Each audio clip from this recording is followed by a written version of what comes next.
Media asing sebut Australia dalam masalah jika Indonesia sampai diberi kapal selam dan kapal perusak 052D. Menurut kabar terbaru yang ditulis oleh Janes, Tiongkok berencana menawarkan kapal selam S-26T atau kelas Yuan ke Indonesia. Menariknya, dalam laporan terbaru Tiongkok juga akan memberikan tawaran kapal perusak Type 052D ke Indonesia dengan harga diskon. Hal ini disampaikan oleh perusahaan pembuat kapal China State Shipbuilding Corporation, CSSC, untuk memastikan Indonesia membeli kapal selam S-26T mereka. Menurut keterangannya, China dilaporkan menawarkan kapal perang perusak Type 052D kepada Indonesia dengan harga murah. Jika negara Asia Tenggara itu setuju untuk membeli kapal selam kelas S-26T Yuan yang seharusnya dibeli Thailand sebelumnya.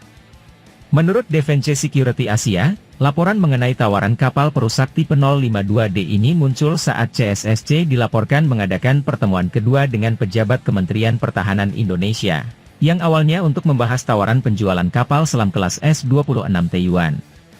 Jika negosiasi ini terrealisasi, Indonesia bisa membeli paket kapal selam S-26T dan kapal perusak 052D.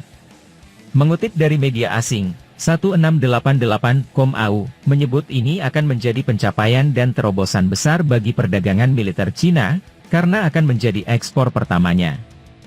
Sekaligus menjadi yang pertama ekspor kapal permukaan tempur Tiongkok yang bertonase besar. Menurut keterangannya, kapal perusak 052D memiliki tonase seberat 6.000 ton, dan hanya sedikit negara yang dapat menggunakannya. Situs berita tersebut mengatakan hal ini juga dapat meningkatkan peperangan maritim Indonesia untuk membendung Australia, yang dianggap sekutu paling penting AS di wilayah selatan. Menurut artikel 1688.com.au berjudul, Tiongkok menjual kapal perang 052D dan kapal selam ke Indonesia bisa menyebabkan masalah bagi Australia, pada 13 Juli 2024. Sejak berakhirnya Perang Dunia Kedua, Indonesia dan Australia belum bisa menyepakati pembagian Laut Timor. Di bawah laut dengan luas total 610.000 km persegi, 2/3 dasar lautnya merupakan landas kontinen Australia, dan Palung Timor yang terletak di utara. Selama bertahun-tahun Australia menawarkan pembagian landas kontinen berdasarkan prinsip tepi, sementara Indonesia menginginkan garis tengah yang sama jaraknya. Kedua pendukung tersebut ingin memaksimalkan kepentingan mereka sendiri.